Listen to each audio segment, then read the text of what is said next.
She was the quiet woman organizing supply schedules in a converted shipping container office. 5 feet 4 inches tall, maybe 120 pounds on her heaviest day, wearing practical cargo pants and hiking boots that had seen better years. The kind of person who becomes part of the background at an elite military training facility, invisible to the operators who depend on her work, but never really see her as anything more than logistic support. Before we jump back in, tell us where you're tuning in from, and if this story touches you, make sure you're subscribed, because tomorrow I've saved something extra special for you. Until Staff Sergeant Mike Thompson made the mistake of running his mouth about women in combat roles. Until he decided to lecture everyone within earshot about how sniping demanded raw physical power that only men possessed. Until he looked directly at her and suggested some people were simply built for desk work, while others carried the real load in the field. What happened next changed everything anyone thought they knew about strength, endurance, and what it really takes to survive in the mountains with nothing but what you can carry on your back. She didn't argue with him. She didn't raise her voice or defend herself with words. Instead, she strapped on 80 pounds of combat gear and vanished into 20 miles of brutal Rocky Mountain wilderness, alone, carrying a load that had already broken one of the loudest voices in the room. The alarm clock in Emma Rodriguez's small apartment went off at 4:30 every morning, just like it had for the past 3 years. She rolled out of bed with the efficiency of someone whose body had learned to function before her mind fully engaged, feet finding the cold hardwood floor in the darkness of her studio apartment just outside Colorado Springs. The routine never varied. Hot shower, black coffee, oatmeal with honey, then the 20-minute drive up the winding mountain road to the Rocky Mountain Sniper Academy. The facility sat perched at 8,000 feet elevation, where the air was thin enough to make newcomers dizzy and the weather could shift from sunshine to snowstorm in the time it took to drink a cup of coffee. Most people needed weeks to adjust to the altitude, but Emma had been working there long enough that she barely noticed the elevation anymore. Her body had adapted the way bodies do when they have no choice, building extra red blood cells and learning to extract oxygen from air that felt more like suggestion than substance. The academy itself was an impressive collection of buildings, scattered across several hundred acres of rugged terrain. Modern barracks housed visiting trainees, while administrative buildings contained classrooms, where the science of long-range shooting was taught with the precision of advanced mathematics. The heart of the facility was the range complex, where steel targets dotted the landscape at distances that would challenge even the most experienced marksmen. But surrounding everything was the real teacher, thousands of square miles of unforgiving mountain wilderness that separated the serious operators from those who just thought they were. Emma parked her aging Toyota pickup in the same spot every morning, grabbed her insulated coffee mug, and walked through the pre-dawn darkness to the converted shipping container that served as her office. Supply Coordination Center, read the modest sign on the door, though that title barely captured the complexity of keeping an elite training facility running smoothly. Inside, the container had been transformed into a surprisingly efficient workspace, with metal shelving units holding everything from ammunition catalogs to weather monitoring equipment, and a bank of radios that kept her connected to every part of the facility's operations. Her job description officially covered inventory management, equipment procurement, and logistics coordination. In reality, Emma was the person who made sure that when an instructor needed specialized ammunition for a particular exercise, it appeared exactly when and where required. When weather threatened to shut down outdoor training, she knew which alternative facilities were available and how to get equipment moved there before anyone realized there might be a problem. When visiting units arrived with gear that wasn't quite suited for high-altitude operations, she somehow managed to locate exactly the right replacements without anyone having to admit their original planning had been inadequate. The skill required for this work went far beyond what most people imagined. Military logistics weren't just about moving boxes from one place to another. Every piece of equipment had specific requirements for transport, storage, and maintenance. Ammunition had to be tracked not just by quantity, but by lot numbers, manufacture dates, and environmental exposure. Weapons required different cleaning supplies, spare parts, and calibration tools depending on their specific configurations. And everything had to be coordinated with training schedules, weather patterns, and the constantly shifting needs of instructors who were trying to push their students to the absolute limits of their capabilities. Emma handled all of this with a quiet competence that made it look effortless. She arrived early enough to review overnight requests and weather reports before anyone else was awake. She stayed late enough to ensure that the next day's exercises would have everything they needed. And in between, she moved through the facility with the kind of unobtrusive efficiency that kept everything running smoothly while remaining largely invisible to the people who benefited from her work. The current training cycle was particularly challenging, hosting an advanced sniper course that drew participants from elite units across North America. 24 operators, all male, all carrying the kind of confidence that came from being selected for the most demanding roles their respective services had to offer. They were Army Rangers, Navy SEALs, Marine Force Reconnaissance, and Special Forces operators who had already proven themselves in conventional training before being sent to the Academy for advanced instruction. These weren't the kind of men who were easily impressed. They had survived selection processes with failure rates measured in double digits. They had deployed to places where mistakes meant dying, and they had learned to trust their equipment, their training, and each other with their lives.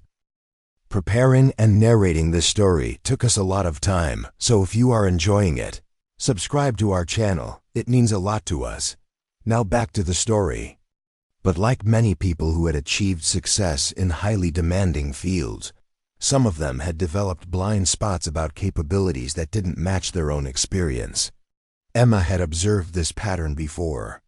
Every few months, a new group would arrive carrying not just their gear, but their assumptions about how military operations worked and who belonged in different roles. The combat arms specialists often struggled to understand that the people who made their missions possible possessed their own forms of expertise.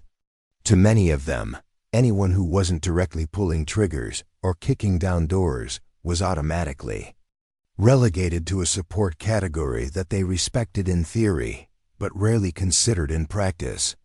This attitude was particularly pronounced when it came to women in military roles. Despite decades of policy changes and operational experience proving that gender was a poor predictor of individual capability, many male operators still carried unconscious biases about what women could and couldn't handle in demanding situations.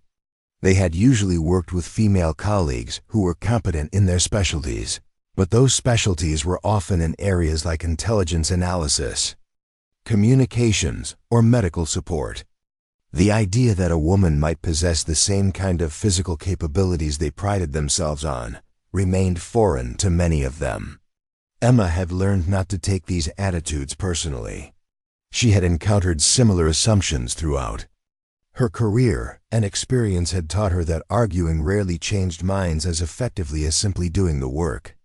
She focused on maintaining her professional standards and let her results speak for themselves.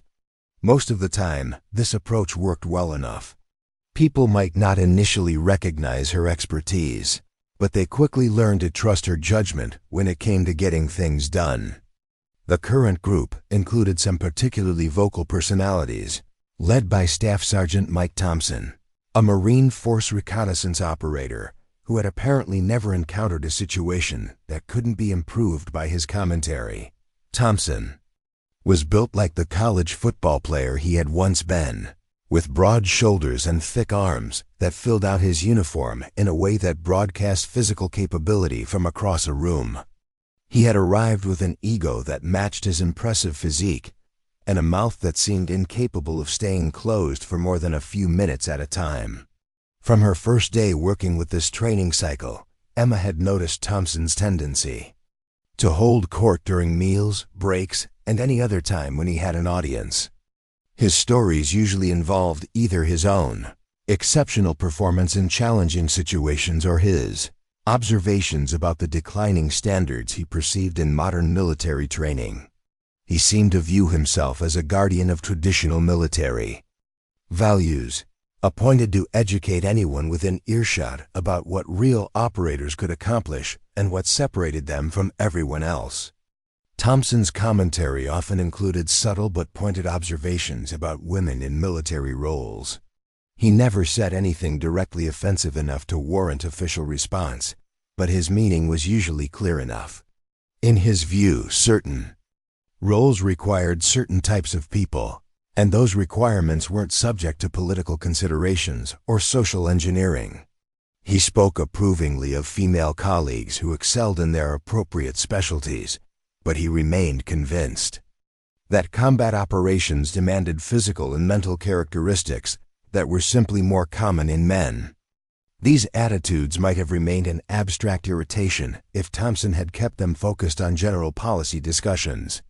But Emma had noticed his attention shifting toward her during the past several days. She would catch him watching her during her routine tasks, not with the casual interest of someone passing time, but with the calculating assessment of someone forming judgments. When she moved equipment or coordinated with other staff members, she could feel his evaluation focusing on her size, her apparent strength, her overall suitability for work in a demanding environment. The evaluation itself didn't particularly bother her. Emma had been assessed and judged by military professionals throughout her career, and she was confident in her ability to meet any reasonable standard. What concerned her was the growing sense that Thompson was building towards some kind of confrontation. She had seen this pattern before with certain types of personalities who felt compelled to test boundaries and assert dominance. They usually started with observation, moved to subtle challenges, and eventually escalated to direct confrontation if they felt their position needed reinforcing. Emma preferred to avoid these kinds of situations when possible. She had learned that engaging with bullies often provided them with exactly the kind of attention they were seeking, while ignoring them sometimes allowed their behavior to escalate beyond manageable levels. The best approach was usually to maintain professional standards while remaining alert for situations that might require more direct response. Unfortunately, in a close-quarters training environment where the same people interacted daily for weeks at a time, avoidance wasn't always a practical option. The tension came to a head during the second week of the training cycle, when the instructors introduced the course's most physically demanding exercise. The mountain movement phase required each participant to navigate 15 miles of high-altitude terrain while carrying full combat equipment, establish a concealed observation position, and maintain surveillance for 24 hours before returning to base. It was the kind of challenge that tested not just shooting skills, but the complete range of capabilities required for real-world sniper operations. The route itself was deliberately brutal. It included river crossings where the water temperature hovered just above freezing, technical climbing sections that required both strength and technique, and navigation through dense forest where visibility was limited and the terrain constantly shifted between rocky slopes and muddy ravines. Even experienced mountain operators found it challenging, and the instructors expected at least a few participants to request early extraction due to equipment problems, minor injuries, or simple exhaustion. Emma was responsible for coordinating the logistical support for this exercise, which meant establishing communication checkpoints, positioning emergency medical supplies, and maintaining contact with each participant throughout their movement. She had run similar exercises dozens of times before, and she knew exactly how long each section of the route typically took, where problems usually developed, and what kinds of equipment failures were most likely to occur under the stress of sustained movement through difficult terrain. This knowledge had been earned through direct experience rather than theoretical study. Emma had walked every mile of the routes used for training exercises, usually multiple times and often under conditions that were worse than anything the trainees would encounter. She needed to understand the terrain intimately in order to coordinate support effectively, and that understanding could only come from personal familiarity with the challenges involved. But to most of the current participants, Emma's expertise was invisible. They saw a small woman working in a support role, and they automatically assumed that her knowledge was limited to administrative tasks. The idea that she might possess detailed understanding of mountain operations, load carriage principles, or the physical demands of sustained movement through difficult terrain simply didn't occur to them. In their experience, people who understood these things wore combat uniforms and carried weapons, not cargo pants and radio equipment. Thompson had been particularly vocal about his expectations for the mountain exercise. During the pre-mission briefing, he had announced his intention to complete the route faster than the prescribed timeline, carrying additional equipment to demonstrate superior preparation. He spoke knowledgeably about navigation techniques, load distribution strategies, and the mental toughness required to push through discomfort and fatigue. His confidence was infectious, and several other participants began discussing their own plans for exceeding the minimum standards. Emma listened to these conversations with the detached interest of someone who had heard similar discussions many times before. In her experience, the loudest voices during pre-mission planning often belonged to people who were trying to convince themselves as much as anyone else. The operators who consistently performed well in demanding conditions usually spent their preparation time checking equipment and reviewing routes rather than announcing their intentions to surpass expectations. But she kept these observations to herself. Her job was to provide logistical support, not to offer unsolicited commentary on participant psychology. If Thompson wanted to carry extra gear and attempt to beat the standard timeline, that was his choice to make. Her responsibility was to ensure that appropriate medical and communication support was available if his ambitions exceeded his capabilities. The exercise began before dawn on a Tuesday morning that brought the kind of weather that made mountain operations particularly challenging. A light snow had fallen during the night, creating a thin layer of ice on exposed rock surfaces and turning every stream crossing into a potential disaster. The temperature hovered around 28 degrees, cold enough to create serious problems for anyone whose clothing system failed, but not quite cold enough to freeze the water features that participants would need to cross. Emma arrived at the operations center 2 hours before the first participant was scheduled to depart, reviewing weather updates and confirming communication protocols with the instructors who would be monitoring the exercise from various observation points. The radio traffic was routine but constant, with updates about route conditions, equipment status, and participant preparation flowing back and forth between different elements of the support team. Thompson's departure was scheduled for 0600 hours, and he arrived at the staging area 15 minutes early with an impressive display of equipment and confidence. His pack was larger than those carried by most other participants, loaded with what he claimed was additional cold weather gear and emergency supplies.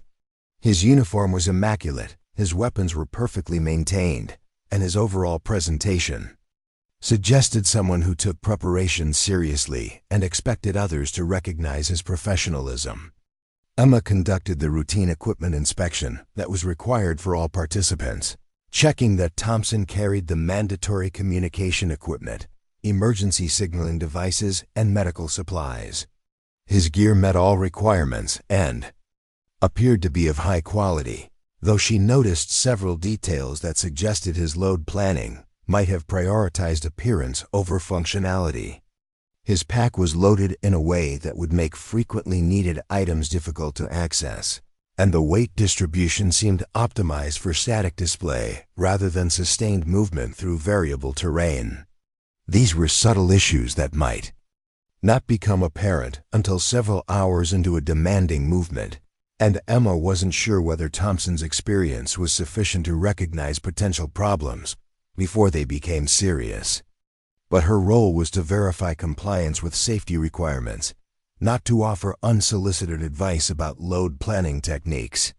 Thompson had clearly invested considerable thought in his preparation, and it wasn't her place to second-guess his decisions unless they violated established safety protocols. The departure itself went smoothly, with Thompson setting off at a pace that suggested confidence and determination. Emma tracked his initial progress through the communication checkpoints, noting that he was maintaining good time and reporting no equipment problems. His radio discipline was professional, and his navigation seemed accurate based on the timing of his position reports. For the first several hours, everything appeared to be proceeding exactly as planned. But by mid-morning, subtle signs of trouble began appearing in Thompson's communications. His position reports started arriving slightly behind schedule, suggesting that his movement rate was slowing.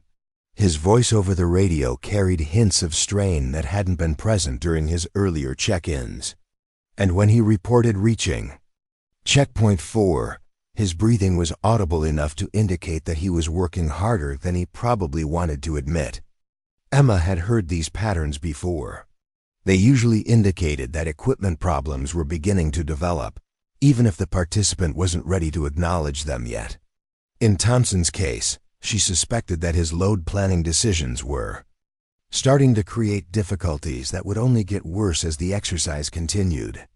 But until he requested assistance or reported specific problems, her job was simply to monitor his progress and maintain communication support. The real trouble became apparent during the afternoon, when Thompson's voice over the radio carried clear signs of frustration and physical stress.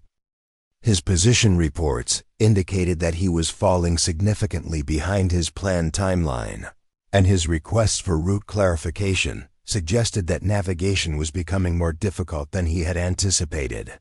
Most concerning, his radio discipline had deteriorated to the point where he was sharing details about equipment problems that suggested his situation was approaching the threshold where safety intervention might become necessary. Part 2. The radio crackled to life at 1400. Hours with the sound every operations coordinator dreaded hearing. Thompson's voice came through the speaker system with an edge of barely controlled frustration that immediately caught Emma's attention as she reviewed supply manifests at her desk. Base, this is Thompson. Requesting immediate gear adjustment at checkpoint 7. Master Sergeant Rodriguez, who had been monitoring the exercise from the main operations center, keyed his microphone with the practiced calm of someone who had handled hundreds of similar situations. Thompson Base, what's your status and what do you need? The pause before Thompson's response lasted long enough to suggest he was struggling with more than just radio protocol. When his voice finally came back, it carried the kind of strained professionalism that indicated someone trying very hard to maintain face while dealing with serious problems. My pack configuration isn't working for this terrain. Need to redistribute some equipment weight. Also experiencing some boot issues that require attention. Emma looked up from her paperwork with the sharp focus of someone whose professional instincts had just activated. In 3 years of coordinating mountain exercises, she had learned to read between the lines of participant communications. Requests for gear adjustment usually meant that someone had made fundamental errors in load planning that were now creating cascading problems. Boot issues in mountain terrain could range from minor discomfort to mission-ending injuries, depending on the severity and the distance remaining in the exercise. Rodriguez's response reflected years of experience managing the delicate balance between providing necessary support and maintaining the training value of challenging exercises. Copy, Thompson. Can you provide more specifics about the equipment issues you're experiencing? Another long pause, filled with the kind of static that suggested Thompson was moving while trying to communicate. Pack's writing wrong. Weight distribution is causing balance problems on the technical sections. And my boots are creating hot spots that are affecting my movement rate. Emma found herself nodding grimly as she listened to Thompson's report. She had observed his gear setup during the pre-departure inspection, and several details had raised quiet concerns that she had chosen not to voice at the time. His pack loading had prioritized organization over weight distribution, placing heavy items too high and too far from his back. His boots, while impressive looking, had shown signs of being relatively new rather than properly broken in for sustained mountain movement. These were exactly the kinds of problems that experienced mountain operators learn to avoid through hard-earned experience, but they were also mistakes that could easily be made by someone whose confidence exceeded their actual expertise in specialized environments. Thompson's background as a Force Reconnaissance Marine had certainly included challenging physical training, but Marine operations typically emphasize different skills than the sustained load carriage required for mountain sniper missions. Rodriguez continued his professional assessment of Thompson's situation. Thompson, what's your current position and how much of the route do you have remaining? Just past checkpoint 7. Should be about 8 miles to the objective area. Emma's mental map of the exercise route immediately highlighted the significance of Thompson's position. The 8 miles between checkpoint 7 and the objective area included some of the most technically demanding terrain in the entire exercise. It featured a series of steep ascents and descents, multiple water crossings, and several sections where proper load carriage became critical for both safety and mission success. If Thompson was already experiencing equipment problems at checkpoint 7, the remaining distance would likely push those problems from uncomfortable to potentially dangerous.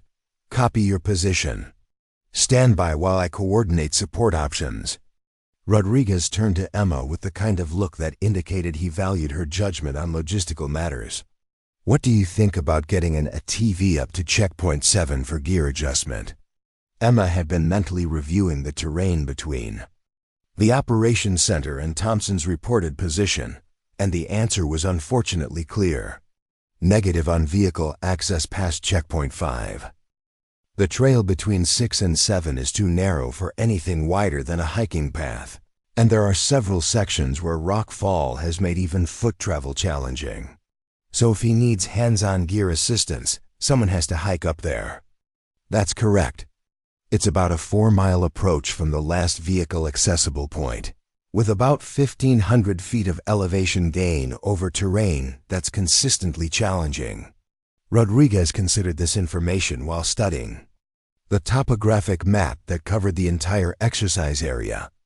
4 miles of mountain hiking might not sound particularly demanding to someone unfamiliar with high-altitude terrain, but Emma knew he was calculating the time and energy required to reach Thompson's position, provide whatever assistance he needed, and then return to base or continue supporting the exercise. How long would it take you to get up there with basic gear adjustment supplies? The question caught Emma slightly off guard, not because it was unreasonable, but because it assumed capabilities that she hadn't explicitly demonstrated in her current role. Rodriguez was essentially asking her to conduct a solo approach through challenging mountain terrain to provide field support for an exercise participant. It was the kind of task that required not just physical capability, but also the judgment to assess and solve equipment problems under field conditions. I could be there in about 90 minutes, she replied, her response reflecting confidence that came from detailed knowledge of the terrain rather than theoretical estimation. Depends on what kind of gear adjustment supplies you want me to carry. Basic pack adjustment tools, some moleskin and blister treatment supplies. Maybe an emergency shelter in case his situation is worse than he's reporting. Emma was already mentally organizing the equipment list and calculating load requirements. The supplies Rodriguez had mentioned would add maybe 10 pounds to her basic hiking gear, well within manageable limits for the approach she would need to make. More importantly, they represented exactly the kinds of items That could make the difference between a successful exercise completion and a potential medical evacuation. I can have that loaded and be moving within 15 minutes. Rodriguez nodded with the satisfaction of someone who had found a practical solution to an emerging problem. Do it. And Emma, take a radio and keep me updated on what you find when you reach his position. As Emma began gathering the necessary supplies, she found herself thinking about the broader implications of the situation developing around Thompson's. Exercise. This wasn't just about one participant experiencing equipment problems during a training evolution. It was about the kind of fundamental mistakes that could have serious consequences in real-world operations, and about the differences between theoretical knowledge and practical expertise that became apparent only under stress. Thompson had arrived at the academy with impressive credentials and obvious physical capability. His confidence wasn't entirely misplaced, given his background and achievements in other demanding military roles. But mountain operations required specific skills and experience that couldn't be assumed based on general military competence. Load carriage, terrain assessment, equipment selection, and pacing strategies all had specialized requirements that were learned through practice rather than briefings. Emma's own knowledge of these requirements had been earned through years of direct experience in mountain environments, first as an active duty soldier, and more recently through the practical demands of supporting training exercises in challenging terrain. She understood not just the theory of proper load distribution, but the practical feel of how weight shifted during long movements over variable terrain. She knew not just the concept of proper boot fit, but the specific sensations that indicated developing problems before they became seriously debilitating. This kind of knowledge was difficult to communicate in formal instruction, partly because it was so dependent on individual physical characteristics and personal experience. What worked perfectly for one person might be completely inappropriate for another, and the only way to develop reliable judgment was through extensive practice under varying conditions. Unfortunately, the kind of extensive practice required to develop solid mountain skills wasn't always available to operators whose primary duties lay in other specialties. Emma finished loading her pack with the supplies Rodriguez had requested, plus a few additional items that her experience suggested might prove useful. A compact stove and fuel for heating water, since hypothermia was always a concern when people were dealing with equipment problems in cold conditions. Some high-energy food that could provide quick calories if Thompson was becoming depleted. A basic first aid kit that went beyond the blister treatment supplies Rodriguez had mentioned, since equipment problems often led to minor injuries that could become major problems if not addressed promptly. Her own gear reflected the kind of practical choices that came from understanding mountain environments as working spaces rather than recreational challenges. Her boots were well-broken-in models that prioritized function over appearance, with aggressive tread patterns for variable terrain and insulation appropriate for current temperature conditions. Her clothing consisted of synthetic layers that would retain insulation even if they became wet, with outer shells that could shed both wind and precipitation. Her pack was a study in efficient organization, with frequently needed items easily accessible and weight distributed to maintain stability during technical movement.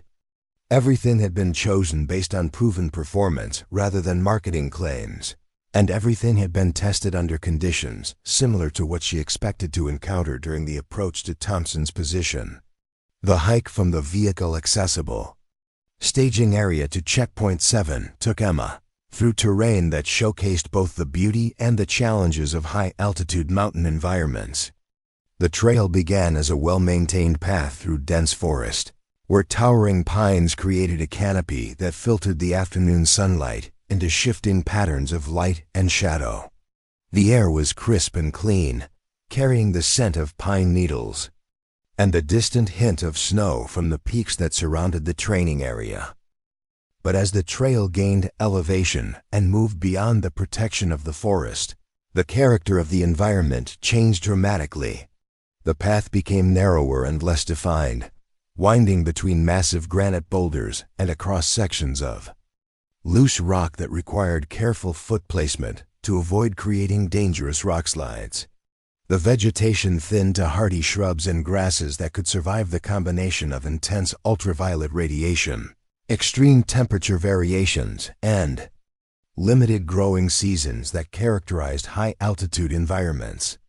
Emma moved through this terrain with the steady, sustainable pace of someone who understood that mountain travel was about efficiency rather than speed. She placed her feet carefully on loose surfaces, used her hands for balance when crossing technical sections, and maintained the kind of controlled breathing that allowed her body to extract maximum oxygen from the thin air. Her movement had the fluid quality that came from thousands of hours of practice in similar environments, where every step was automatically evaluated for stability and energy efficiency. The approach to Checkpoint 7 also provided Emma with an opportunity to observe the evidence of Thompson's passage through the same terrain. His tracks in the soft soil sections told a story of increasing difficulty and decreasing efficiency.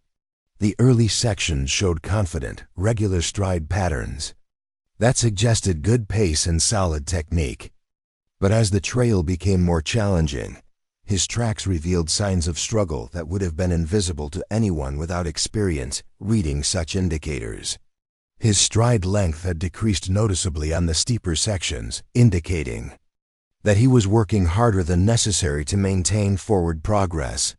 His foot placement had become less precise, with several instances where his boots had slipped on loose surfaces and created small rock slides that made the trail more dangerous for anyone following.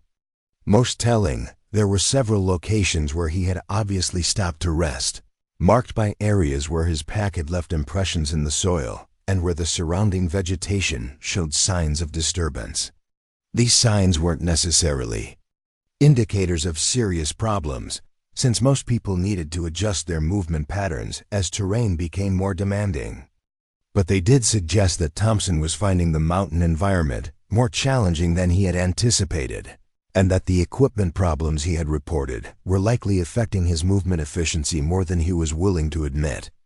Over the radio, Emma reached Checkpoint 7 in slightly less than the 90 minutes she had estimated, arriving to find Thompson sitting on a large boulder with his pack removed and his boots unlaced.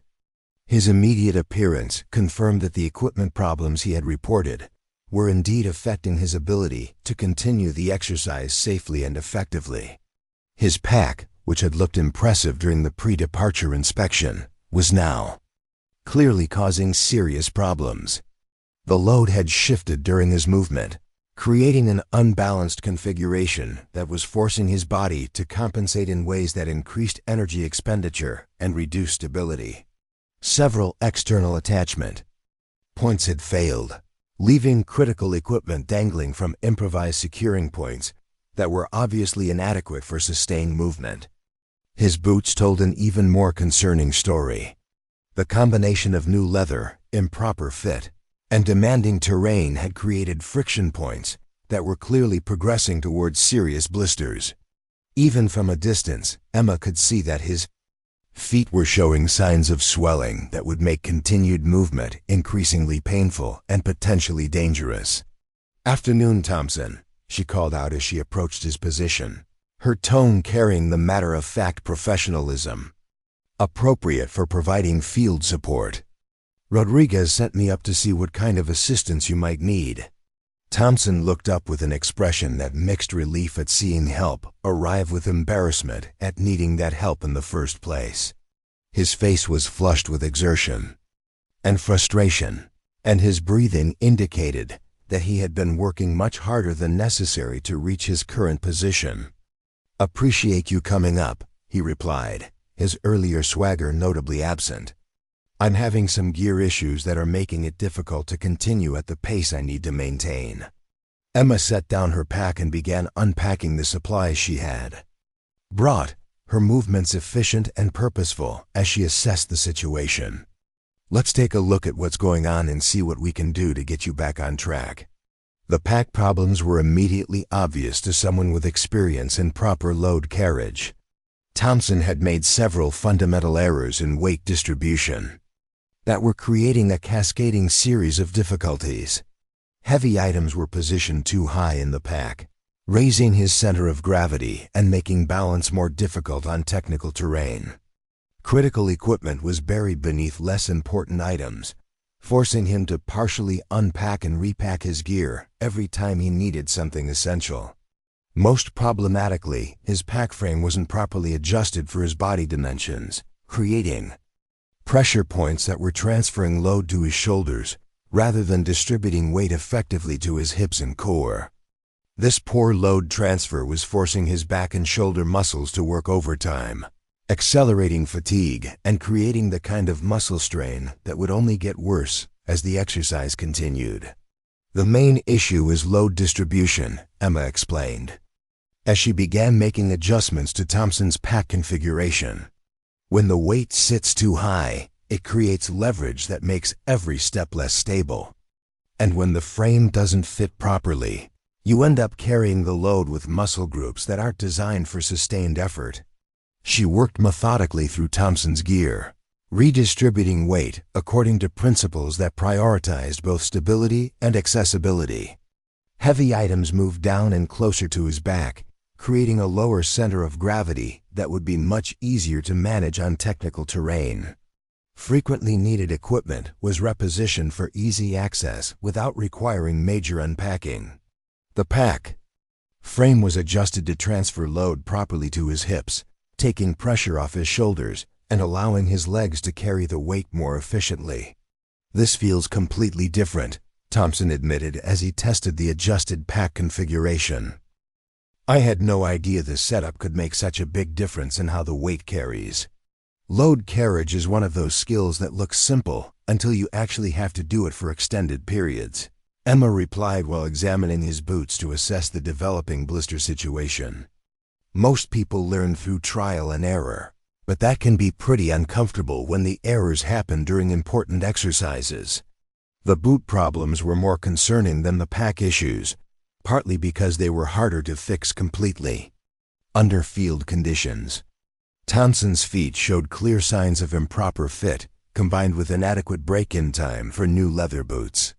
Several friction points had developed into hot spots that were progressing towards serious blisters, and the swelling that often accompanied sustained mountain hiking was making the fit problems worse.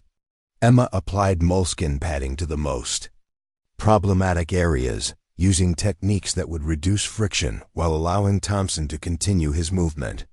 She also provided him with additional sock options and advised him on lacing adjustments that might relieve some of the pressure points that were creating problems. "This should help with the immediate discomfort," she said while working on the boot adjustments. "But you're going to need to monitor the situation closely as you continue.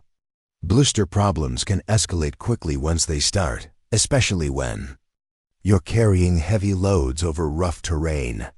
As she worked on addressing Thompson's equipment problems, Emma found herself thinking about the broader lessons embedded in the situation. Thompson was clearly a capable and motivated operator who had approached the exercise with serious preparation and genuine commitment to high standards. His problems weren't the result of laziness or lack of effort, but rather of gaps in specialized knowledge that were difficult to anticipate without prior experience. Mountain operations required a different skill set than many other military specialties, with equipment and technique requirements that weren't necessarily obvious to someone whose background lay in other environments. Load carriage principles, boot selection, terrain assessment, and pacing strategies all had specific requirements that were learned through practice rather than instruction. Even experienced operators could find themselves struggling when they encountered environments that demanded unfamiliar skills. "There," Emma said as she finished adjusting Thompson's gear configuration. "That should make the remaining distance much more manageable. The key is maintaining a sustainable pace and monitoring your equipment for developing problems before they become serious."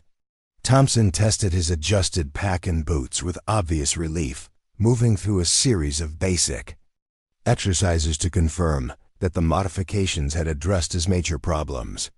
His expression reflected a combination of gratitude for the assistance and embarrassment at having needed it in the first place. "I really appreciate you hiking up here to help," he said, his tone carrying genuine humility that had been absent from his earlier conversations. "I clearly didn't understand some important things about mountain operations." "That's what the training exercises are for," Emma replied while repacking her own gear. "Everyone has to learn these skills somewhere. And it's better to figure them out during training than during real operations." As Thompson prepared to continue his exercise with properly configured equipment, Emma found herself considering the changes that this experience might create in his understanding of mountain operations and the people who supported them. His equipment problems had forced him to confront the gaps in his knowledge, while the assistance he had received had demonstrated that expertise existed in places he might not have expected to find it. The hike back to the operations center gave Emma time to reflect on the broader implications of the afternoon's events. Thompson's experience was hardly unique among operators who were transitioning between different operational environments, but it highlighted some important lessons about the relationship between confidence and competence in specialized fields. Military training often emphasized the importance of aggressive self-confidence and the willingness to take on challenging tasks without hesitation. These qualities were essential for success in combat roles, where doubt and hesitation could have fatal consequences. But the same confidence that enabled success in familiar environments could become a liability when it prevented people from recognizing their limitations in unfamiliar situations.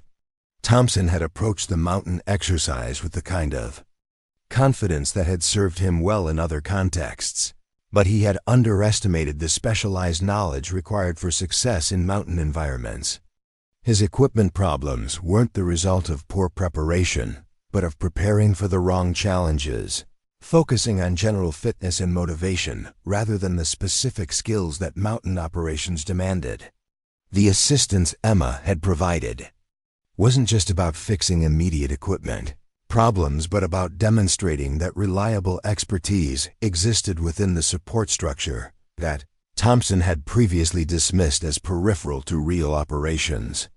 Her knowledge of load carriage principles, terrain assessment, and equipment selection had been earned through years of direct experience, but it had remained invisible to someone who assumed that true operational competence was limited to people in specific roles. This dynamic was common in military environments, where the complexity of modern operations required extensive support from specialists, whose expertise wasn't always recognized by the operators they enabled. Intelligence analysts, communications specialists, logistics coordinators, and medical personnel all possessed critical knowledge that could make the difference between mission success and failure, but their contributions were often undervalued by people who focused primarily on direct combat roles. Emma's intervention in Thompson's exercise had created an opportunity for him to recognize expertise that existed outside his previous assumptions, and his response suggested that the lesson had been received with appropriate humility. But the real test would be whether this recognition extended beyond his immediate gratitude to a broader understanding of the complex knowledge base required to support successful operations in challenging environments. The radio crackled to life as Emma approached the final mile of her return hike, carrying Rodriguez's voice with the professional concern of someone monitoring multiple complex operations simultaneously. "Emma, Rodriguez, how's Thompson's situation?" "Pack and boot problems addressed," she replied while maintaining her steady pace down the mountain trail. Equipment issues were causing cascading problems, but he should be able to complete the exercise now that the load distribution has been corrected. "Outstanding. What's your assessment of his ability to continue safely?" Emma considered the question carefully, weighing Thompson's obvious determination against the realistic challenges he would still face during the remaining 8 miles of demanding terrain. He was experiencing significant equipment-related stress, but the corrections should eliminate most of the problems that were affecting his movement efficiency. As long as he maintains appropriate pacing and monitors his feet for developing issues, he should be able to reach the objective area within acceptable parameters. Copy that. Thanks for the field support. Rodriguez out. As Emma completed her descent toward the operations center, she found herself wondering how Thompson's experience would affect his future approach to mountain operations and his understanding of the knowledge base required for success in specialized environments. The afternoon had provided him with a practical education in the importance of proper equipment selection and configuration, but it had also demonstrated that expertise existed in places he might not have expected to find it. Whether this lesson would translate into broader recognition of the complex support structure required for successful military operations remained to be seen.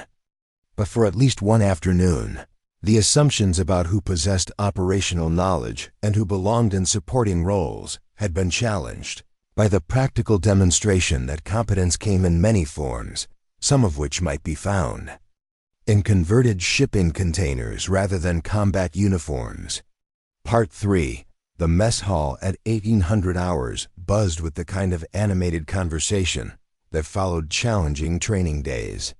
Steam rose from industrial coffee urns while operators lined up for evening chow, their voices mixing stories of success and struggle from the day's mountain exercise.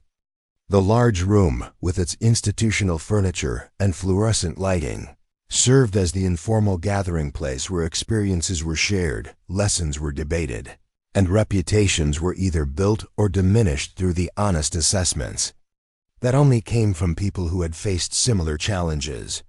Emma entered the dining facility carrying her usual quiet presence, moving through the serving line with the efficient movements of someone who had learned to navigate military food service without drawing unnecessary attention.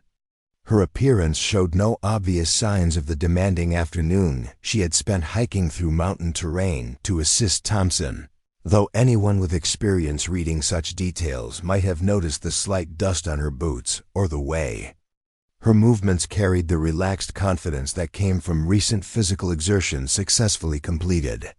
She selected a corner table that provided good observation of the room while remaining outside the main flow of conversation, a positioning choice that had become habitual during her years of working in environments where understanding group dynamics was professionally useful. From this vantage point, she could monitor the general mood of the training participants while maintaining the low profile that allowed her to observe without influencing the social interactions that revealed important information about how people responded to stress and challenge. Thompson's arrival 20 minutes later created an immediate shift in the room's energy. Word of his equipment problems and the assistance he had required had already begun circulating through the informal communication networks that existed in any close-knit training environment. His fellow participants watched his entrance with the kind of careful attention that indicated they were assessing how he would handle the situation, whether he would acknowledge his difficulties with appropriate humility or attempt to minimize their significance through defensive explanations. His appearance suggested someone who had completed a challenging day, but at considerable cost. His uniform showed the wear patterns that indicated sustained effort under demanding conditions, and his movements carried the careful deliberation that often followed extended periods of carrying heavy loads over difficult terrain. Most tellingly, his usual confident demeanor had been replaced by something more subdued, suggesting that the afternoon's experiences had provided him with new perspectives on his own capabilities and limitations. Thompson moved through the serving line while fielding questions from his teammates about his day's experiences. His responses were notably different from his usual detailed commentary, focusing on factual descriptions rather than the interpretive analysis he typically provided. When asked about the technical challenges of the route, he acknowledged their difficulty without the dismissive comments about training standards that had characterized his earlier discussions. When questioned about his equipment problems, He described them as learning experiences rather than temporary setbacks that would be easily avoided in future operations. Emma listened to these conversations while reviewing the day's supply reports. Her attention divided between administrative tasks and the social dynamics playing out across the dining room. Thompson's changed attitude was obvious to anyone who had observed his previous behavior, but the significance of that change would depend on whether it represented a temporary humbling or a more fundamental shift in his understanding of operational requirements in specialized environments. The conversation at Thompson's table gradually expanded to include broader discussions about mountain operations and the specialized knowledge required for success in high-altitude environments. Several participants shared their own experiences with equipment problems, terrain challenges, and the learning curve associated with operations outside their primary areas of expertise. The tone remained professional and constructive, focused on practical lessons rather than personal criticism, but the underlying message was clear that everyone faced limitations when transitioning between different operational environments. Emma found herself thinking about the complex relationship between individual competence and environmental demands that these discussions highlighted. Military training emphasized the development of broadly applicable skills and the mental flexibility to adapt to changing circumstances, but certain environments required specialized knowledge that couldn't be assumed based on general military competence.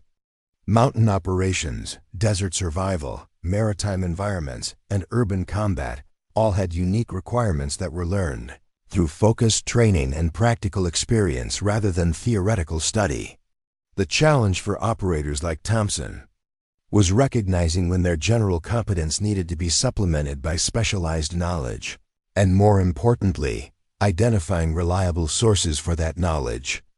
Military culture often emphasized self-reliance and the ability to overcome obstacles through determination and effort. But these same qualities could become liabilities when they prevented people from seeking assistance or recognizing expertise that existed outside their familiar networks. Thompson's willingness to acknowledge his equipment problems and accept assistance had allowed him to complete his exercise successfully, but it had also required him to confront assumptions about his own capabilities and the sources of reliable expertise. The afternoon's events had demonstrated that effective solutions to his problems existed within the support structure he had previously dismissed as peripheral to real operations, forcing him to reconsider his understanding of where operational knowledge could be found. These kinds of revelations were common during challenging training exercises, where the stress of demanding conditions often exposed gaps in knowledge or preparation that weren't apparent under normal circumstances. The value of such experiences depended partly on how individuals processed the lessons they revealed, whether they were integrated into improved understanding or dismissed as anomalies that wouldn't apply to future situations. Emma's observation of Thompson's behavior during dinner suggested that he was indeed processing his experiences thoughtfully rather than defensively. His conversations focused on practical lessons about equipment, selection, and load distribution rather than external factors that had complicated his exercise. His questions to other participants indicated genuine interest in learning from their experiences rather than finding validation for his own approaches. Most encouragingly, his references to the assistance he had received carried appreciation rather than resentment, suggesting that he understood the value of expertise regardless of its source. The broader conversation in the mess hall gradually shifted toward the upcoming phases of the training course, which would present different types of challenges requiring different specialized skills. The mountain movement exercise represented only one component of the comprehensive training program, though it was often the phase that created the most dramatic learning experiences due to the unforgiving nature of high-altitude terrain and the immediate consequences of equipment or technique failures. Future exercises would test marksmanship skills at extreme ranges, stalking and concealment techniques in various terrain types, target identification and range estimation under challenging conditions, and the integration of all these skills into complex scenarios that simulated real-world operational requirements. Each phase would present opportunities for participants to demonstrate their existing capabilities, while identifying areas where additional training or experience might be beneficial. Emma's role in supporting these future exercises would continue to require detailed knowledge of equipment requirements, environmental conditions, and the logistical coordination necessary to create realistic training scenarios. Her understanding of these requirements had been developed through years of direct involvement in similar operations, both as an active participant and as a support coordinator, but most of the current participants remained unaware of the depth of experience that informed her work. Thompson's afternoon experience had provided him with insight into one aspect of Emma's professional competence, but it represented only a small sample of the knowledge base she had developed through extensive experience in mountain environments. Her ability to quickly assess and solve his equipment problems had demonstrated technical expertise that couldn't be dismissed as theoretical knowledge, while her willingness to conduct a solo approach through challenging terrain had shown practical capabilities that extended beyond administrative support. Whether Thompson would recognize the broader implications of these observations remained to be seen. His immediate response had been appropriately grateful and humble, but the true test would be whether his experience translated into lasting changes in his understanding of operational competence and the sources from which reliable expertise could be obtained. The conversation at Thompson's table was interrupted by the arrival of Master Sergeant Rodriguez, who stopped by to check on Thompson's condition and gather feedback about the day's exercise. His presence immediately shifted the dynamic of the discussion, as the participants recognized an opportunity to share their experiences with someone who could incorporate their feedback into future training scenarios. Rodriguez's questions focused on practical aspects of the exercise design, seeking to understand which elements had provided valuable training and which might benefit from modification. His approach reflected the continuous improvement philosophy that characterized effective training programs, where participant feedback was systematically collected and analyzed to ensure that exercises remained challenging but achievable for operators with appropriate preparation. Thompson's responses to Rodriguez's questions demonstrated continued evidence of thoughtful processing of his experiences. He acknowledged that his equipment problems had resulted from inadequate preparation rather than flaws in the exercise design, and he provided specific recommendations about load carriage instruction that might help future participants avoid similar difficulties. His comments about the assistance he had received were respectful and appreciative, recognizing both the technical expertise and physical capability required to provide effective field support under challenging conditions. The gear adjustment made all the difference, Thompson said, his tone carrying genuine appreciation. I had no idea that load distribution could have such a dramatic impact on movement efficiency. Rodriguez, your logistics coordinator, really knows her stuff when it comes to mountain operations. Rodriguez nodded with the satisfaction of someone whose assessment of personnel capabilities had been confirmed by operational results. Emma's got extensive background in high-altitude operations. She's been invaluable for ensuring that our exercises are both realistic and safe. The comment was delivered casually, but it contained implications that several participants clearly recognized. Rodriguez's description of Emma as having extensive background in high-altitude operations suggested military experience that went beyond administrative support, while his assessment of her value for ensuring realistic exercises implied practical knowledge that came from direct operational involvement rather than theoretical study. Emma, who had been listening to this conversation while maintaining focus on her paperwork, found herself becoming the subject of increased attention from Thompson's table. Several participants were now studying her with the kind of careful assessment that indicated they were reconsidering their previous assumptions about her background and capabilities. The revelation that she possessed extensive operational experience in mountain environments was clearly causing them to reevaluate their understanding of her role and qualifications. This kind of reassessment was common when people discovered that their initial impressions had been based on incomplete information, but the process of updating those impressions could be uncomfortable for individuals who prided themselves on accurate judgment of personnel capabilities. Military culture emphasized the importance of quickly and accurately assessing the competence of team members, since lives often depended on understanding who could be relied upon to perform critical tasks under pressure. Thompson's experience had provided him with direct evidence that his initial assessment of Emma's capabilities had been significantly incomplete, while Rodriguez's comments suggested that her qualifications extended far beyond what he had observed. During his equipment crisis, the combination of demonstrated technical competence and hints about broader operational background was clearly causing him to reconsider his understanding of her professional qualifications. The broader implications of this reassessment extended beyond Thompson's individual experience to questions about how operational expertise was recognized and valued within military organizations. Emma's current role as a logistics coordinator provided essential support for training operations, but it didn't obviously showcase the full range of her capabilities or experience.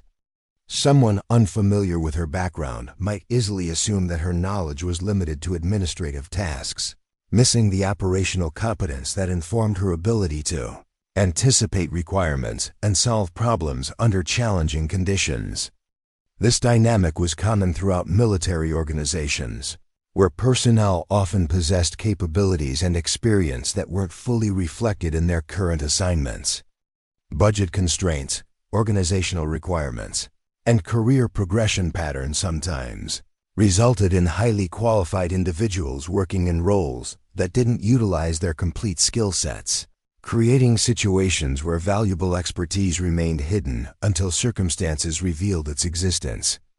Emma's situation exemplified this pattern, where years of operational experience had prepared her to provide far more than basic logistical support, but her current role didn't require or showcase those enhanced capabilities. Thompson's equipment crisis had created an opportunity for her to demonstrate technical knowledge and field skills that most people at the facility had never observed, revealing expertise that had been present but invisible throughout her years of supporting training. Operations. The recognition of hidden expertise often created opportunities for improved utilization of available capabilities, but it could also generate discomfort among people who realized they had failed to recognize valuable resources that had been available to them. Thompson's obvious reassessment of Emma's qualifications suggested that he was experiencing some version of this discomfort, recognizing that he had dismissed someone whose knowledge and experience might have been valuable for his preparation and performance. Rodriguez concluded his feedback session with Thompson's table and moved on to check with other participants, but the conversation he had initiated continued among the operators who remained.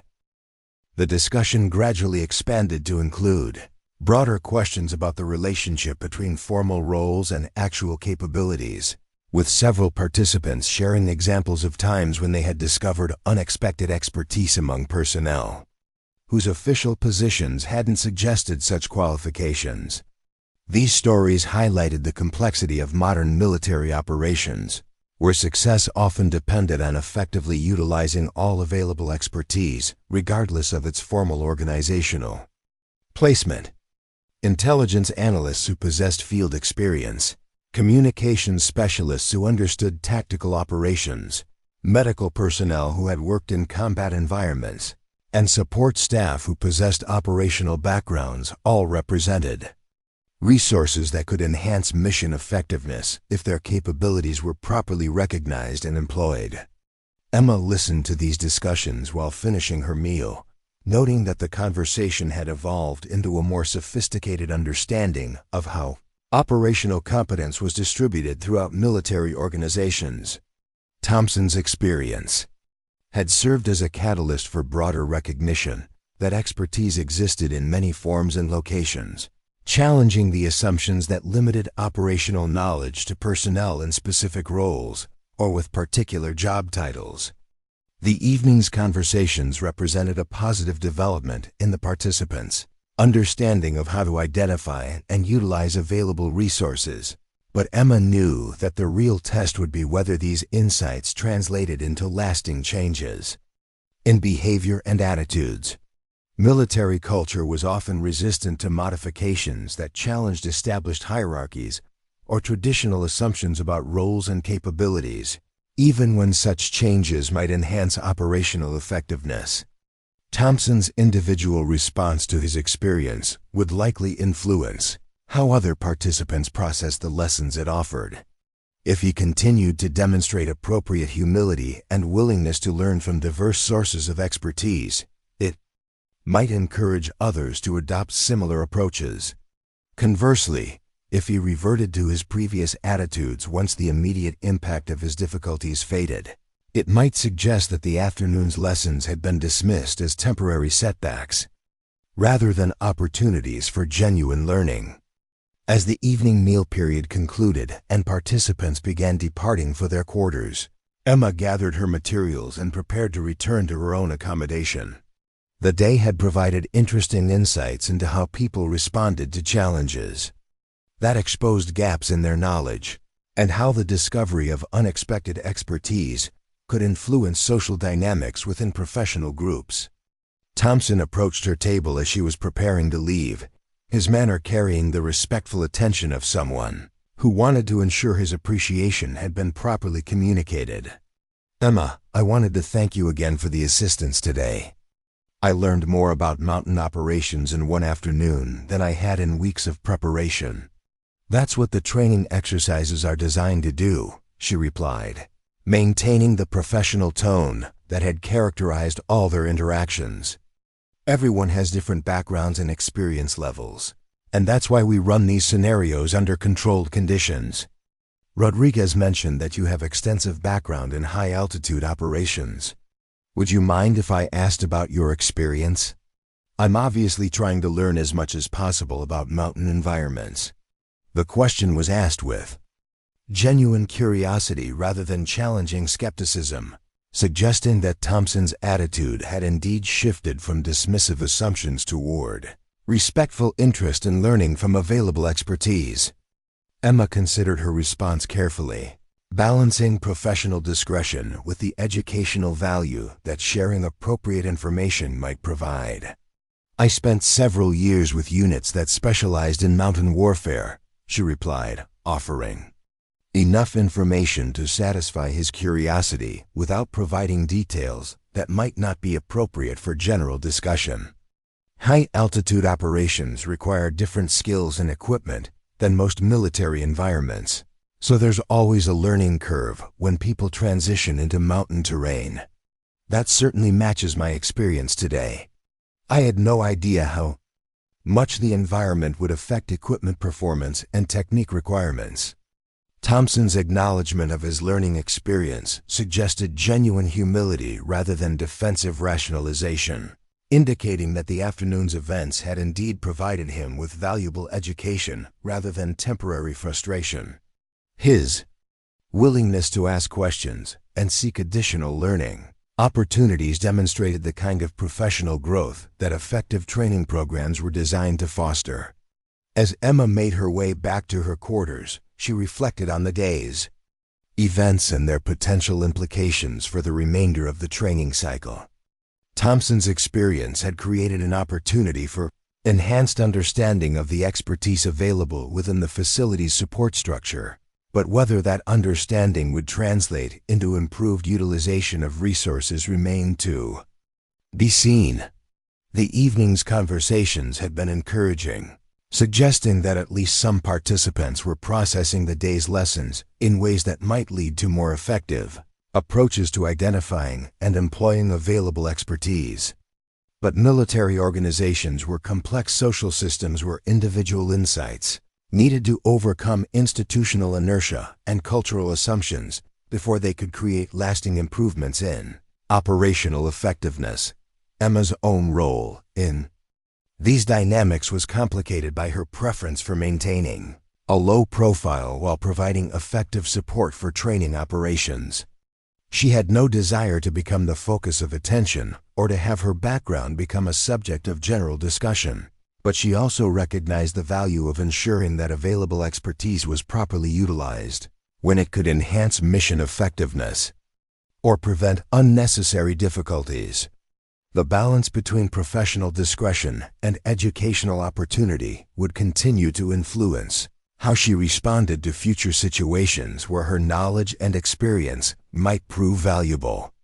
Thompson's experience had demonstrated that such situations would continue to arise as operators with impressive credentials in other environments encountered the specialized challenges that mountain operations presented. Whether the facilities, training programs would evolve to better incorporate the kind of practical education that had resolved Thompson's equipment crisis remained an open question. The informal learning that had occurred during his gear adjustment session had been highly effective, but it had also been reactive rather than proactive, addressing problems after they had developed rather than preventing them through better preparation. Emma settled into her evening routine with the satisfaction of someone who had contributed to a successful training outcome while maintaining the professional standards that had characterized her work throughout her time at the facility.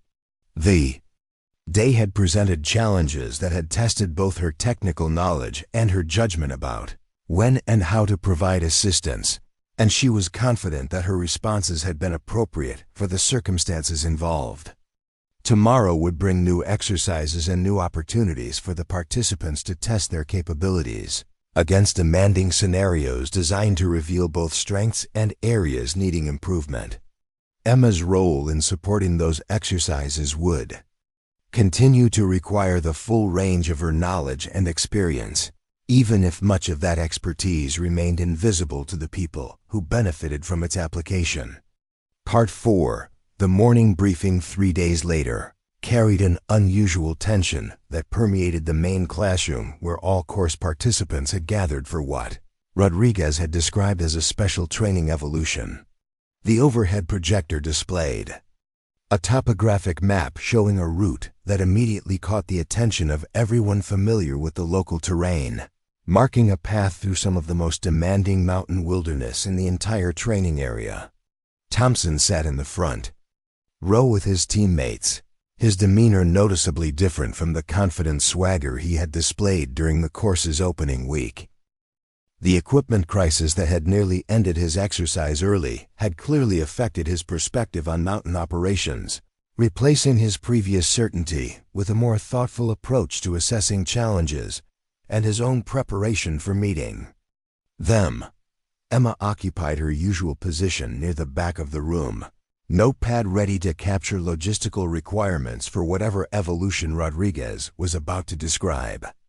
Her presence had been specifically requested for this briefing, though the reason for her inclusion hadn't been explained, beyond the general statement that her expertise would be valuable for the planning phase of the upcoming exercise. Rodriguez moved to the front of the classroom with the purposeful manner of someone about to present a significant challenge. His expression carried the mixture of professional seriousness and barely concealed anticipation that often preceded training evolutions, designed to push participants beyond their comfort zones. "Gentlemen," he began, his voice carrying clearly through the room despite its conversational tone. "Today we're introducing a training evolution that represents the ultimate test of everything you've learned during your time here. This isn't just about marksmanship or fieldcraft or navigation. It's about demonstrating that you possess the complete skill set required for independent operations in the most demanding environments we can create." The map on the overhead showed a route that started from the main facility and wound through nearly 20 miles of high-altitude terrain, before terminating at a remote observation point that overlooked a valley system used for advanced surveillance exercises. The path included every type of challenging terrain the mountain environment could offer: steep ascents that would test cardiovascular endurance, technical descents requiring careful navigation, water crossings that might be dangerous depending on current conditions, and extended sections through dense forest where navigation would rely entirely on map and compass skills. The evolution is simple in concept but demanding in execution, Rodriguez continued. Solo movement from this facility to the designated observation point, carrying full mission equipment including surveillance gear, communications equipment, and everything you need for sustained operations in the field. No support, no resupply. No assistance unless you declare an emergency that requires extraction. Thompson leaned forward in his seat, his attention focused on the route details with the intensity of someone who had learned to respect the challenges that mountain terrain could present. His previous confidence about exceeding course standards had been replaced by careful assessment of the practical requirements for success in demanding conditions. The route includes approximately 20 miles of movement over terrain that ranges from established trails to pathless wilderness navigation. Elevation changes total about 4,000 feet of climbing and 3,000 feet of descent. Water crossings at 4 locations, some of which may require swimming depending on current seasonal conditions. And weather forecasts suggest you may encounter everything from sunshine to snow depending on timing and elevation. Rodriguez paused to let the participants absorb the magnitude of the challenge he was describing. 20 miles of mountain movement while carrying mission equipment represented a significant test of physical endurance, but the addition of unpredictable weather and water crossings elevated the evolution into something that would challenge even experienced mountain operators. Equipment requirements include full surveillance kit, which adds approximately 15 pounds to your basic load. Communications gear for maintaining contact with base operations. Navigation equipment since GPS devices are prohibited for this evolution. Cold weather clothing, appropriate for potential overnight stays if movement takes longer than anticipated. And food and water for sustained operations since there are no reliable water sources along portions of the route. Emma found herself mentally calculating the total equipment weight that participants would be carrying, recognizing that the combination of mission gear and survival equipment would create loads approaching 80 pounds for most operators. Her experience with mountain load carriage immediately identified several potential problems with this weight requirement, particularly for individuals whose preparation hadn't included extensive practice with heavy loads over extended distances. Time limit for the evolution is 36 hours from departure to arrival at the objective area. This allows for appropriate pacing and rest periods while maintaining the pressure required to simulate operational conditions.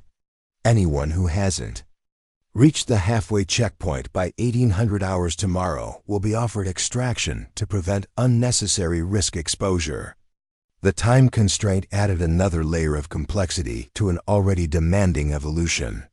36 hours might seem generous for 20 miles of movement, but the combination of heavy loads, challenging terrain, and potential weather complications could easily extend travel times beyond what participants might expect based on their experience with lighter loads over less demanding routes.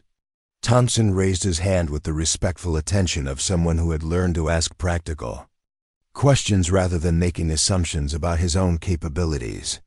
Sergeant Rodriguez, will there be any intermediate support available for equipment adjustments or minor medical issues? Negative. Once you depart this facility, you're operating independently until you reach the objective area or request extraction. This evolution is designed to test your ability to handle problems using your own resources and judgment. The question and answer revealed that Thompson was indeed processing the lessons from his previous equipment crisis, recognizing that solo operations eliminated the safety net of available assistance that had resolved his load carriage problems during the earlier exercise. His willingness to ask about support options suggested practical thinking rather than the overconfidence that had characterized his earlier approach to training challenges. Rodriguez continued his briefing with details about communication procedures, emergency protocols, and the specific mission requirements that participants would need to complete once they reached the objective area. The surveillance tasks included target identification, range estimation, and detailed reporting procedures that would test their technical skills in addition to their physical capability to reach the observation point. Departure times will be staggered to prevent participants from providing mutual assistance during the movement phase. First departure at 0600 hours tomorrow, with subsequent departures every 2 hours until everyone has begun their individual evolution. The staggered departure schedule reinforced the emphasis on individual capability, while preventing the psychological comfort that might come from shared misery during particularly challenging sections of the route. Each participant would face the evolution's demands alone, with only their own preparation and judgment to guide them through whatever difficulties the mountain environment might present. Emma listened to these details while considering the logistical requirements for supporting such a complex training evolution. 24 participants departing at different times over an 18-hour period would require extensive coordination of equipment preparation, communication monitoring, and emergency response capabilities. Her role in managing these requirements would test her organizational skills while providing opportunities to observe how different individuals approach the same challenging scenario. Rodriguez concluded the formal briefing with assignment of departure times and equipment inspection schedules, but the atmosphere in the classroom suggested that many participants were already mentally engaged with the practical challenges they would face. The combination of demanding physical requirements and technical mission tasks represented exactly the kind of comprehensive test that separated successful operators from those whose capabilities were more limited in scope. As the participants began filing out of the classroom to begin their individual preparation activities, Thompson approached the front of the room where Rodriguez was organizing his briefing materials. His manner carried the purposeful attention of someone seeking specific guidance rather than general encouragement. "Sergeant Rodriguez, I'd appreciate any recommendations you might have about load planning for this evolution. My experience last week taught me that equipment decisions can make a much bigger difference than I had realized." Rodriguez looked up from his papers with obvious approval for Thompson's practical approach to preparation. "The key is balancing mission requirements against movement efficiency. You need everything on the equipment list, but how you configure and carry it can determine whether you complete the evolution successfully or end up requesting extraction. Are there any resources available for advice about mountain load carriage techniques?" The question was asked with the humility of someone who had learned to seek expertise wherever it might be found rather than assuming his existing knowledge was sufficient for all challenges. Rodriguez's response reflected his understanding that effective training sometimes required connecting participants with sources of specialized knowledge that existed outside formal instruction programs. "Emma's got extensive experience with exactly this type of operation," Rodriguez said, glancing toward the back of the room where Emma was gathering her notes. "She's planned and supported dozens of similar evolutions, and she's personally completed routes that make this one look like a day hike." The comment was delivered casually, but several participants who were still in the classroom immediately focused their attention on Emma with the sharp interest of people who had just learned that valuable expertise was available in an unexpected location. Thompson's expression reflected particular attention, since he had direct experience with Emma's technical knowledge and her willingness to provide practical assistance when it was genuinely needed.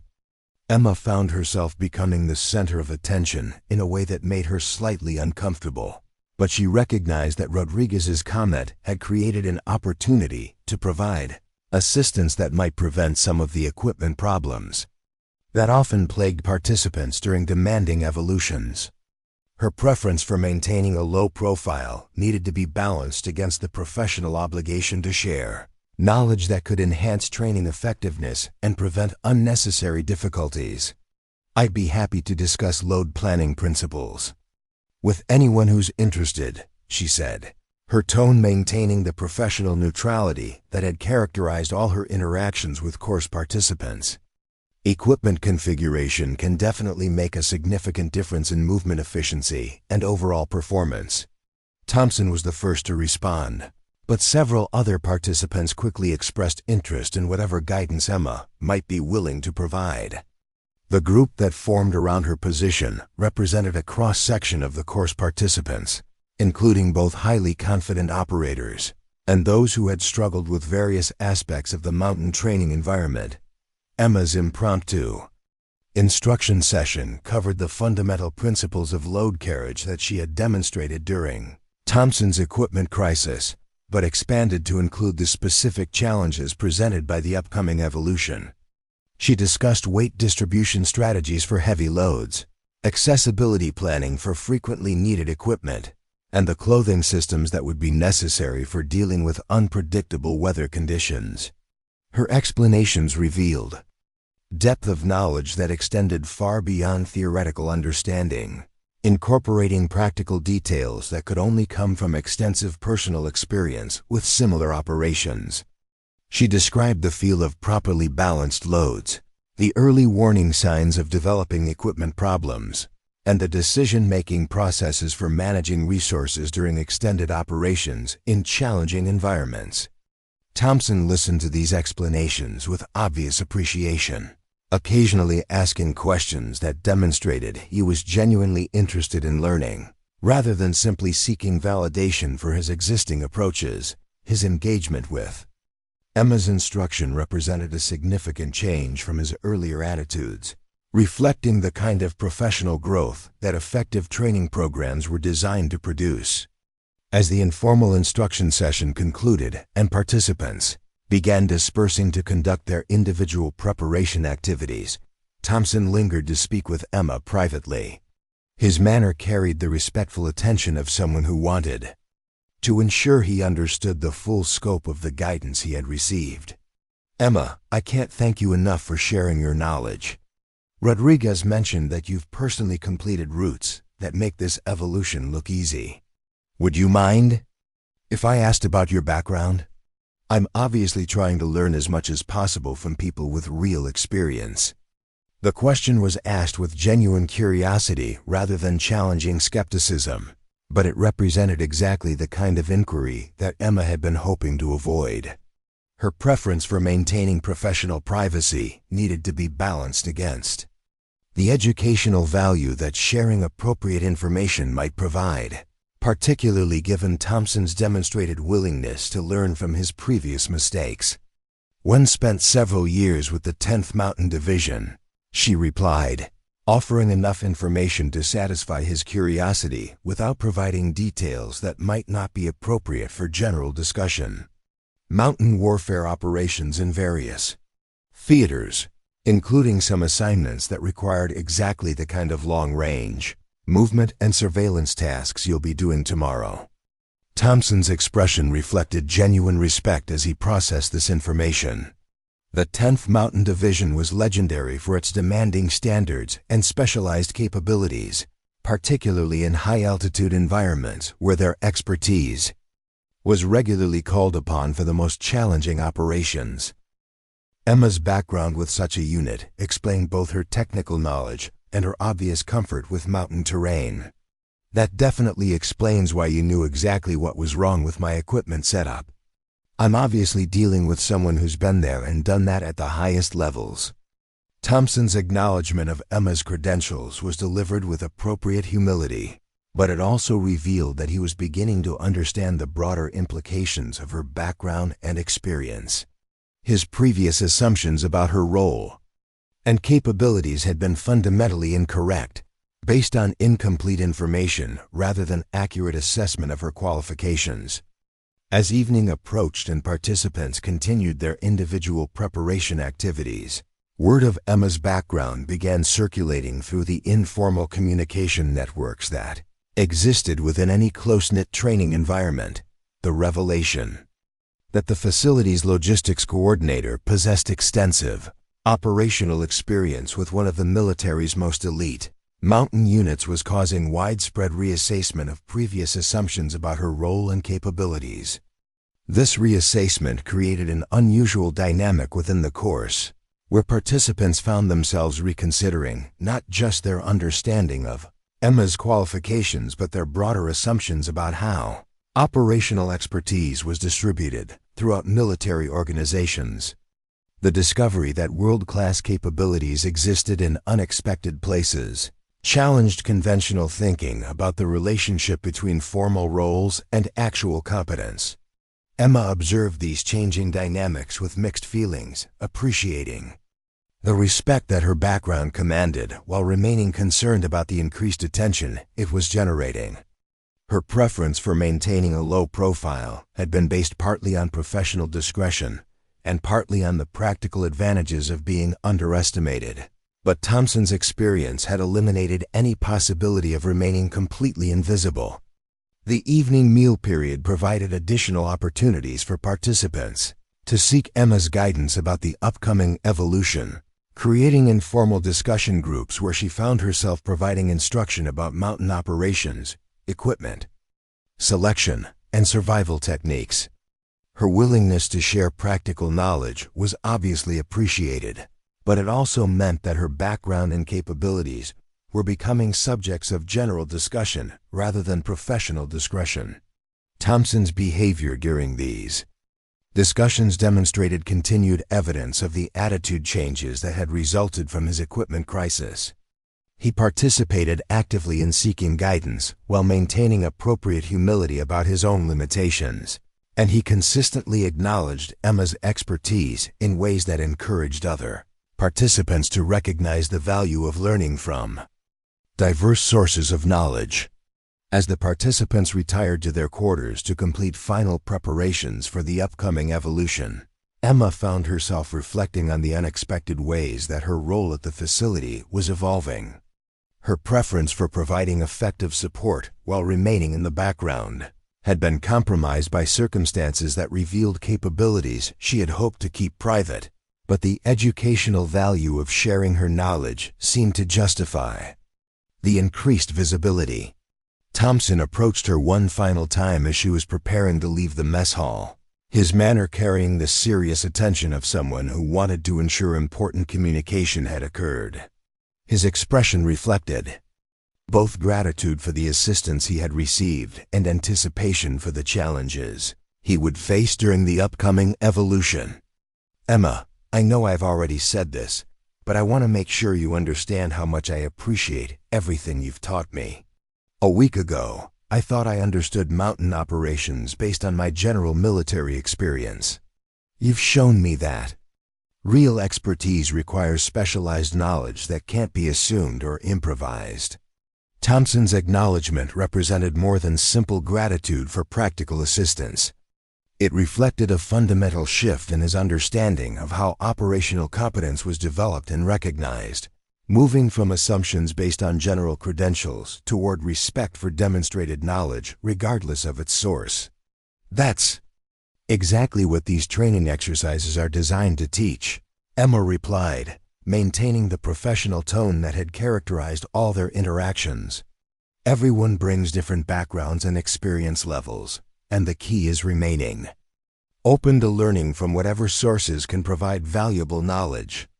Well, you've definitely provided me with valuable knowledge, and tomorrow's evolution will be my chance to demonstrate whether I've learned how to apply it effectively."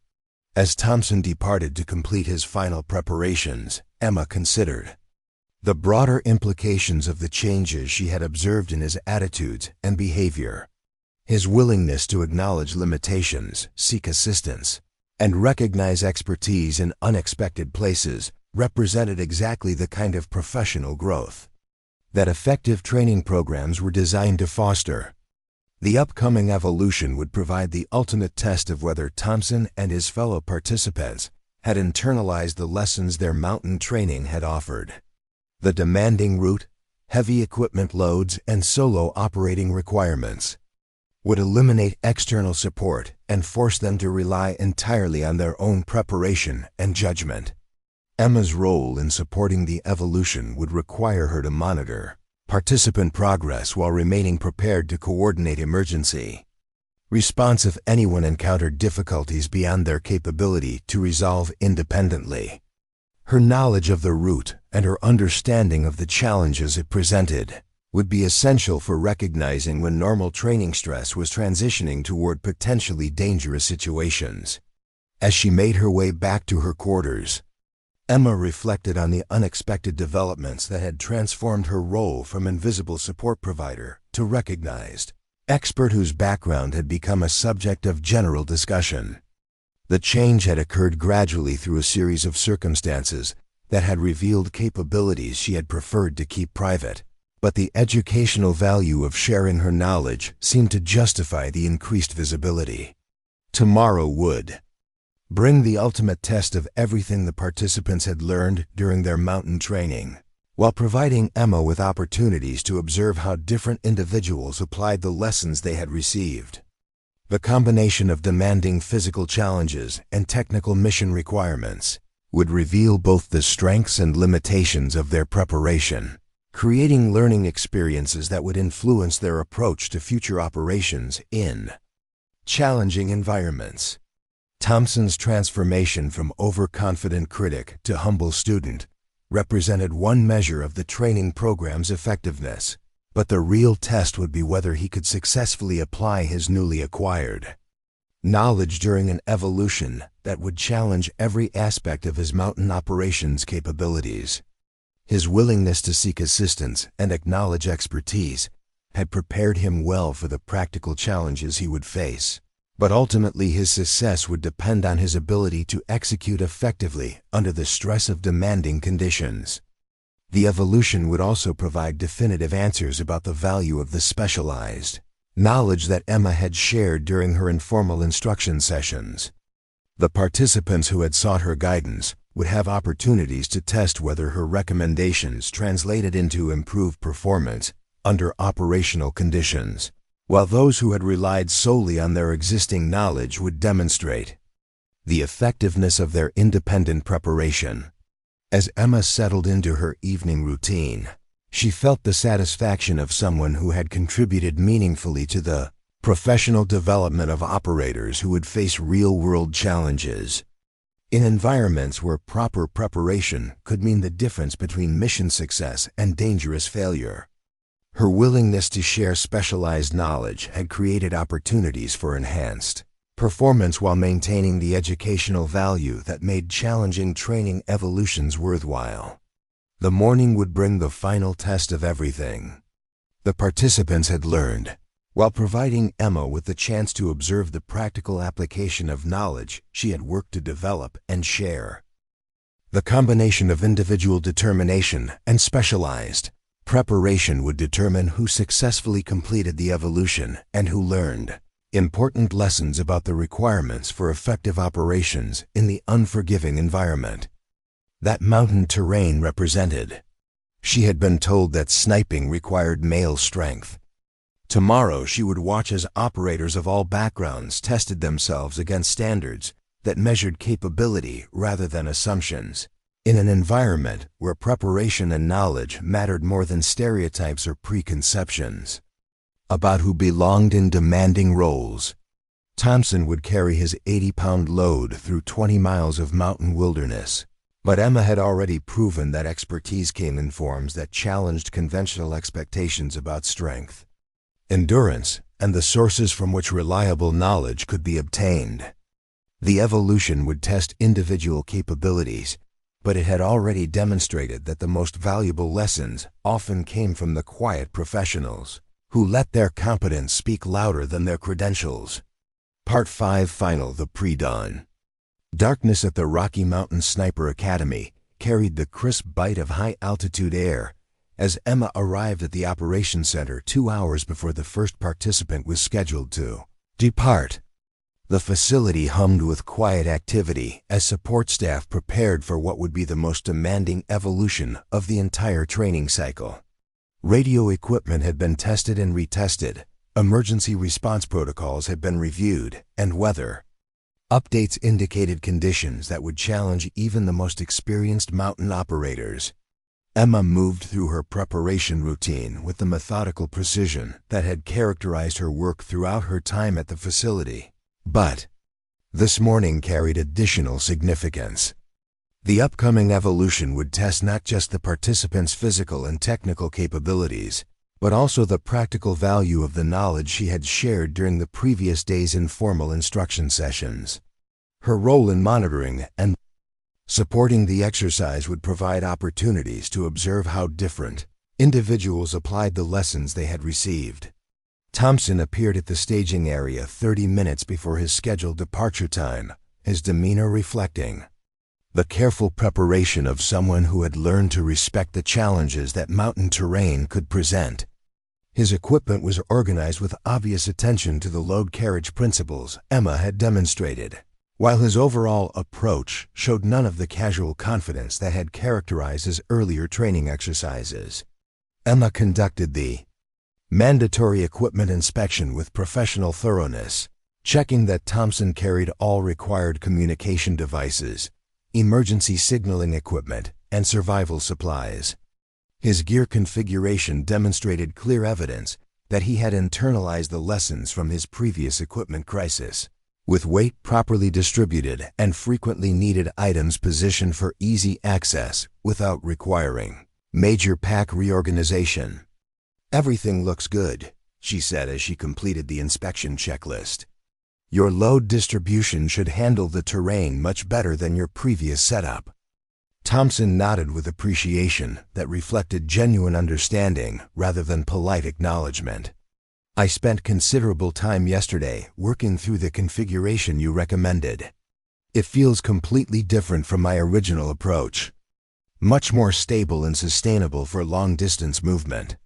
His response indicated that he had indeed processed the technical instruction Emma had provided, moving beyond simple compliance with recommendations toward genuine understanding of the principles that informed proper load carriage. This depth of learning suggested that the upcoming evolution would provide him with opportunities to test his improved preparation under demanding conditions. As Thompson departed into the mountain darkness, Emma settled into the operations center to begin monitoring the complex evolution that would unfold over the next 36 hours. Her responsibilities included tracking each participant's progress through predetermined checkpoints, coordinating with weather monitoring stations to provide updated forecasts, and maintaining readiness to initiate emergency response procedures if anyone encountered difficulties beyond their capability to resolve independently. The morning progressed with steady departures as additional participants began their individual journeys through the challenging route that would test every aspect of their mountain operations capabilities. Radio communications remained routine during the initial hours, with position reports indicating that most operators were maintaining appropriate pacing while navigating the first sections of demanding terrain. Thompson's early reports reflected steady progress and professional communication discipline, suggesting that his preparation had indeed addressed the problems that had complicated his previous mountain exercise. His movement rate appeared sustainable.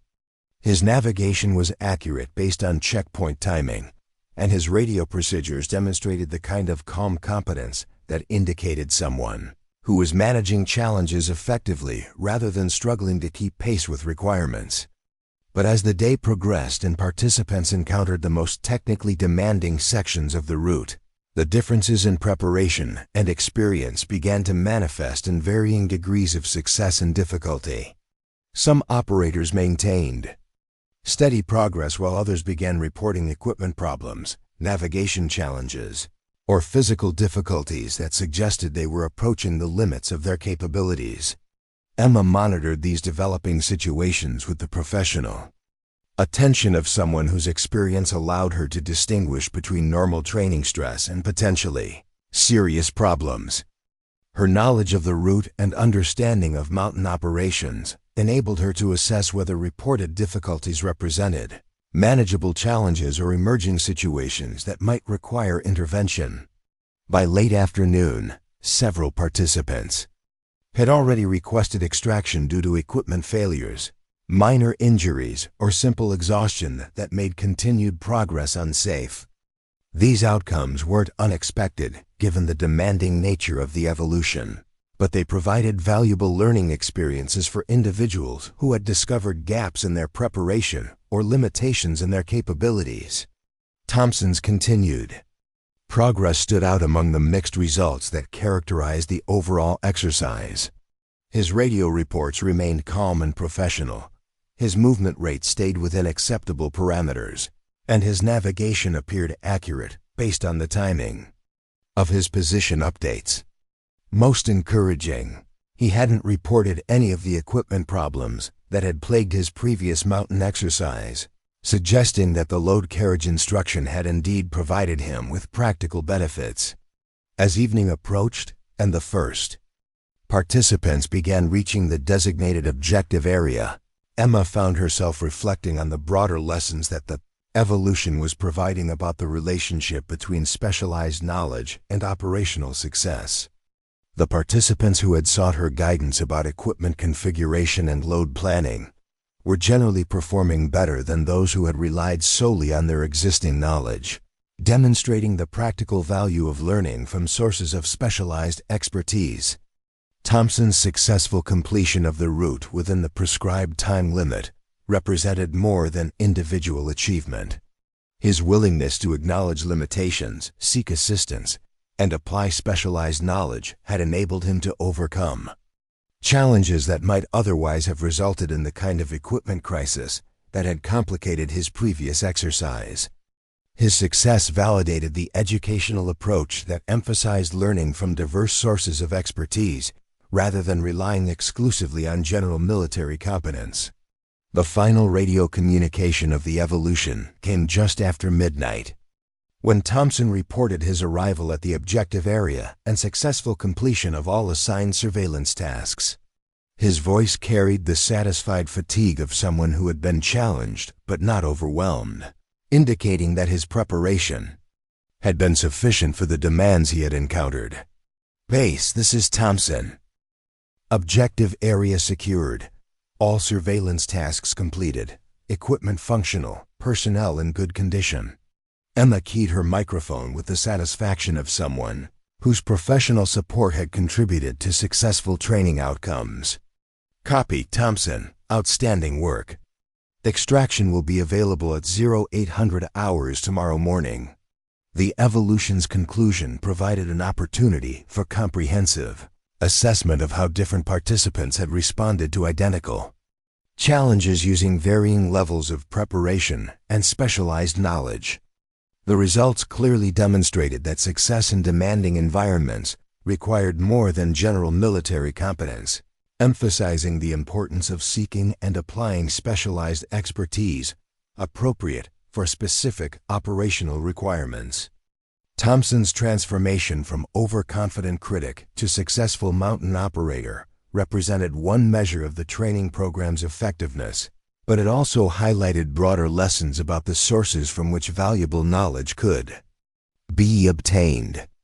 His willingness to recognize expertise in unexpected places had enabled him to overcome assumptions and limitations that might otherwise have prevented successful performance. As Emma completed her final administrative tasks for the evolution, she considered the unexpected ways that her role at the facility had evolved from invisible support provider to recognized expert whose background had become integral to training effectiveness. Her knowledge and experience had proven valuable not just for logistical coordination, but for direct instruction that enhanced participant preparation and performance. The morning brought extraction operations that reunited successful participants with those who had learned important lessons about their own limitations and the requirements for effective mountain operations. Thompson emerged from the wilderness with obvious satisfaction but appropriate humility, recognizing that his success had resulted from improved preparation rather than superior capabilities. His approach to Emma during the post-exercise debrief reflected continued appreciation for the specialized knowledge she had shared, but also demonstrated genuine understanding of the principles that had informed her instruction. He had moved beyond simple compliance with recommendations toward internalized learning that would influence his approach to future operations in challenging environments. Emma, I can't adequately express how much your instruction contributed to my success during this evolution. The load carriage principles you taught me made the difference between sustainable movement and the kind of equipment crisis I experienced during my previous exercise. Thompson's acknowledgement reflected more than gratitude for practical assistance.